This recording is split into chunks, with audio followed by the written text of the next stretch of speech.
நான் உங்க ஜப்பார் பாய். நீங்க பார்த்துட்டு இருக்கிறது ஃபுட் ஏரியா தமிழ். இப்போ நம்ம எங்க இருக்கிறோம்னு பார்த்தீங்கன்னா துபாய் ரெஸ்டாரண்டோட கிச்சன்ல இருக்கோம். ஸோ அதே நேரத்தில் நம்ம ஒரு 2 கிலோ சிக்கன் சுக்கா செய்ய போகிறோம். நம்மளுடைய பாரம்பரியமான வீராஸ் திண்டுக்கல் மசாலா வச்சு. ஸோ அவங்க வந்து நிறைய மசாலாஸ் கொடுத்துட்ருக்காங்க. பிரியாணி மசாலா, அப்புறம் வந்து சுக்கா மசாலா, கிரேவி மசாலா, இது எல்லாமே. ஸோ இது வந்து எப்படின்னா நம்மளுக்கு நிறைய பொருள் வந்து இதில் வந்து யூஸ் ஆகாது. சும்மா சிம்பிளான ஒரு ஐட்டம் வச்சு இதை போட்டால் போதும், நம்மளுக்கு அந்த அத்தன்டிக்கான அந்த ஐட்டம் வந்து நம்மளுக்கு கிடைச்சிரும். இப்போ இதை வந்து ரொம்ப சிம்பிளாகவும் ஈஸியாகவும் செய்ய ஆரம்பிச்சிடலாம். அதுதான் ஒரு இரும்பு கடாய் எடுத்துக்கிட்டேன். அடுப்பு பற்ற வச்சாச்சு. இது வந்து நம்மளுடைய ஸ்டஃப். நம்ம இங்கே ரெகுலராக வந்து நம்ம ரெஸ்டாரண்ட்டில் சுக்கா வைத்துக்கிட்டு இருக்கோம். பட் இந்த மசாலா போட்டு செஞ்சு கொடுக்கும்போது நமக்கு வந்து ஈஸியாக இருக்குது. அதனால தான் வந்து நம்ம இந்த வீராஸ் மசாலா தான் போட்டு செஞ்சு கொடுத்துருக்கோம். நீங்கள் நம்ம ரெஸ்டாரண்ட்டில் வந்து சாப்பிட்றதாலும் சாப்பிட்லாம், இல்லைன்னா நீங்கள் ஆர்டர் பண்ணிக்கலாம். அமேசானில் இருக்குது, ஃப்ளிப்கார்ட்டில் இருக்குது. அவங்களுடைய வெப்சைட்டு எல்லாமே ஸ்க்ரீன் அண்ட் டிஸ்கிரிப்ஷனில் கொடுத்துட்றேன். நீங்கள் எங்கேருந்து உலகத்தில் எங்கேருந்து வேணாலும் நீங்கள் வந்து ஆர்டர் பண்ணி இந்த சுவையை வந்து அனுபவிக்கலாம். இப்போ 1 கிலோ சிக்கனுக்கு 100 கிராம் ஆயில் கடலெண்ணெய் ஊற்றிக்கோங்க, நல்லாயிருக்கும். 2 கிலோவுக்கு 200 கிராம் ஆயில் ஊற்றிக்கலாம்.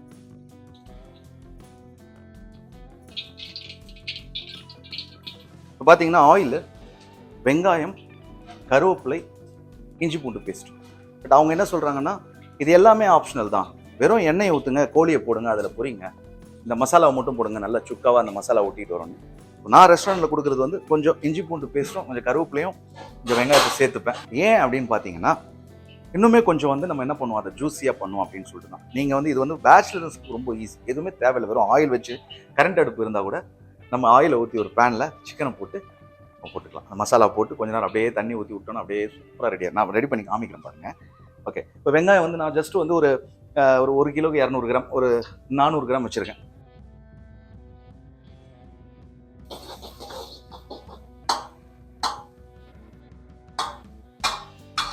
வந்து கருவேப்பிலை கொஞ்சம் ஒரு 20 இலை வச்சுருக்கேன், வாஷ் பண்ணி அதையும் போடலாம்.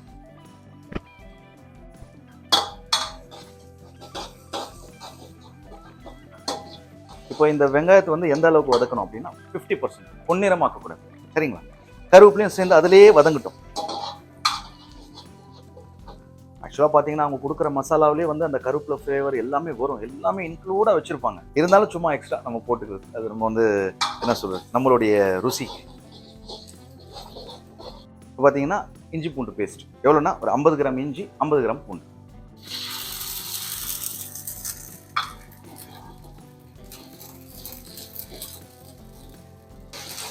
இஞ்சி பூண்டு பேஸ்ட் போட்டு லேசாக வதக்கணும்ல. வதக்கின உடனே அவங்க வந்து அந்த பேக்கெட் கொடுக்குறாங்க. இதில் வந்து 4 கிலோ செய்கிறதுக்கான இருக்குது, 100 கிராம் இருக்குது. நம்ம வந்து 1 கிலோக்கு 25 கிராம் போட்டால் போதும் அப்படின்னு சொல்லுவாங்க. ஸோ 2 கிலோக்கு 50 கிராம் சேர்த்துக்கிறேன். அவ்வளோதான், 50 கிராம்.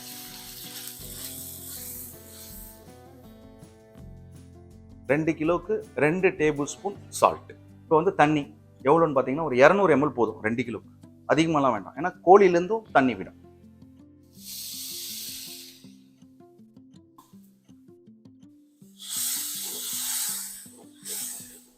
எப்படி இருக்கு பார்த்தீங்களா மசாலா, அப்படியே கம கம கம கம.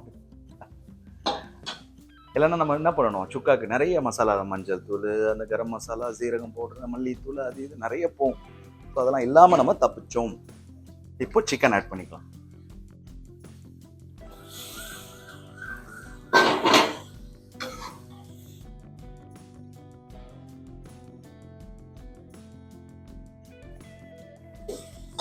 இப்போ நான் பீஸ் பார்த்தீங்கன்னா போனோட போட்டிருக்கேன், பெரிய பீஸாக போட்டிருக்கேன். நான் எல்லாத்துக்கும் ஒரு 2 பீஸ் வைக்கலாம் அப்படின்னு.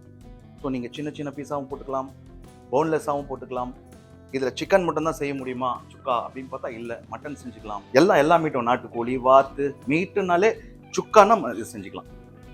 அவ்வளோதான். இப்போ நம்ம என்ன பண்ணுவோம், ஃப்ளேம் லோவில் வச்சு தட்டு போட்டு மூடிடுவோம். கோழியில் இருக்கிற தண்ணிலாம் வரட்டும், வந்து அதிலேயே சாஃப்ட் ஆகும். கடைசியில் ஃபாஸ்ட்டாக வச்சு பெரட்டி அதை நம்ம திக் பண்ணிக்கலாம், சரிங்களா?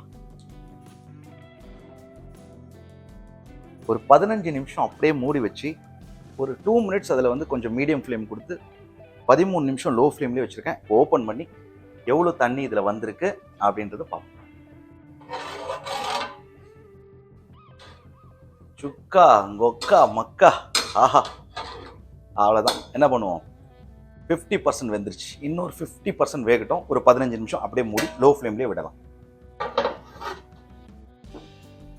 இன்னொரு 15 நிமிஷம் அப்படியே லோ ஃப்ளேம்லேயே வச்சோம். ஓப்பன் பண்ணுவோம். ஆஹா,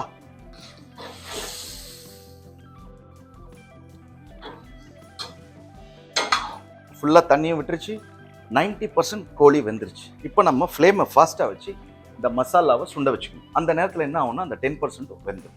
கோழி உடையவும் கூடாது, ரஃப்பாகவும் இருக்கக்கூடாது. அந்த மாதிரி தான் சுக்கா செய்யணும்.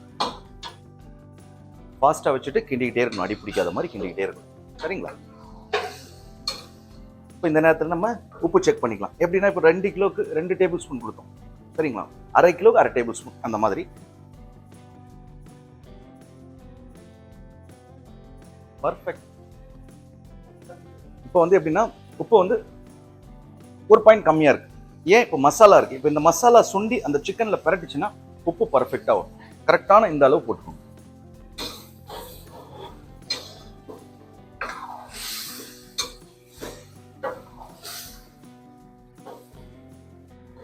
என்னன்னு சொல்றது, கொஞ்சம் பாருங்க. மசாலா சுண்டி அப்படியே ஆயில் தனியா பிரிஞ்சு வந்து ஆஹா, அவ்வளவுதான். இந்த நேரத்தில் நம்ம என்ன பண்ணுவோம், அடுப்பு அணைச்சிருவோம்.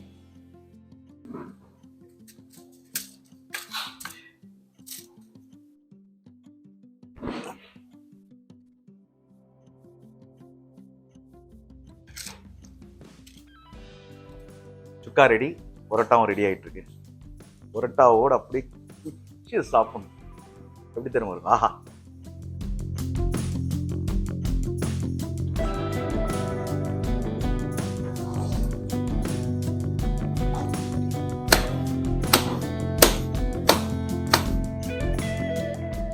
புரோட்டா கூட குழம்புலாம் தேவையில்லை, இதுலேயே மசாலா பரட்டிட்டு இருக்கும். அப்படியே இந்த சிக்கனை உடைச்சு அப்படியே சாப்பிட வேண்டியதுதான் புரோட்டாவை.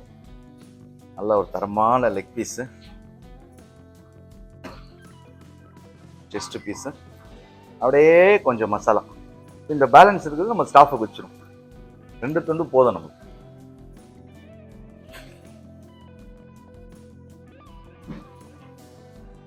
நம்ம ரெஸ்டாரண்ட்ல பார்த்தீங்கன்னா அதிகமாக போகிறதே வந்து சுக்கா, Chettinad chicken, butter chicken, parotta, அப்புறம் பரோட்டாலே நூல் பரோட்டா 24 மணி நேரம், அப்புறம் ஆட்டுக்கால் பாயா அதே பரோட்டாவில் ஊற்றி சாப்பிடுவாங்க. 24 ஹவர்ஸ் இருக்கும். நீங்கள் வந்து ட்ரை பண்ணி பாருங்களேன். சிக்கன் பாருங்க எவ்வளோ சாஃப்ட்டு.